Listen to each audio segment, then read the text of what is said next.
This is Channel 2 News, coverage you can count on. Places that have outright banned short-term rentals have trouble. Places that don't have any regulations at all have trouble. People in Tahoe and Truckee are looking for solutions to a housing crisis. That story tops Channel 2 News at 5. Good evening, I'm Jennifer Burton. Thanks for joining us tonight. The mountains to our west are becoming very popular. Now there's a regional effort to address housing issues, and officials say they're open to any idea that could work. Brandon Foosh shows us their progress so far. Housing is a concern for cities all over the western part of the country.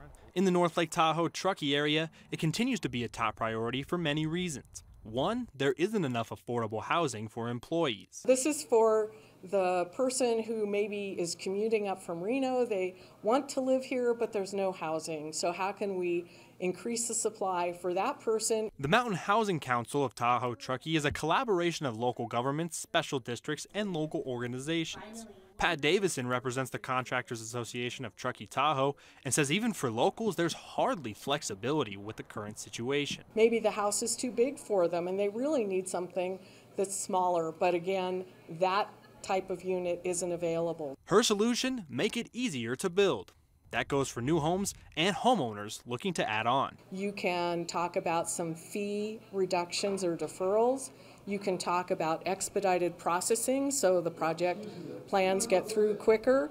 You can also talk about relaxing development standards. But the lack of supply isn't the only thing putting a strain on the housing market. If you're talking about housing in the region, you have to talk about short-term rentals like Airbnb. They're growing in popularity partially because of the housing crisis, and it's driving some residents out of town for multiple reasons. But for some residents, it's why they can afford to stay in the area. Nuisance is an issue. The sanctity of a neighborhood and just the character of a neighborhood is important, and you need to walk the line where locals can still utilize this as a supplementary income source and actually allows them to stay in the area, but also you can't have it eat up the entire housing and workforce inventory. Sauerbrae says there's a decent track record of cities regulating STRs. Those solutions include zoning changes, capping the number of STR homes in the area, or limiting the number of days a residence can be rented out. While they are still compiling information to see what solutions may work best for the area, they have outlined some 3-year goals, including 300 new units and a 1% reduction in employees commuting from out of the area.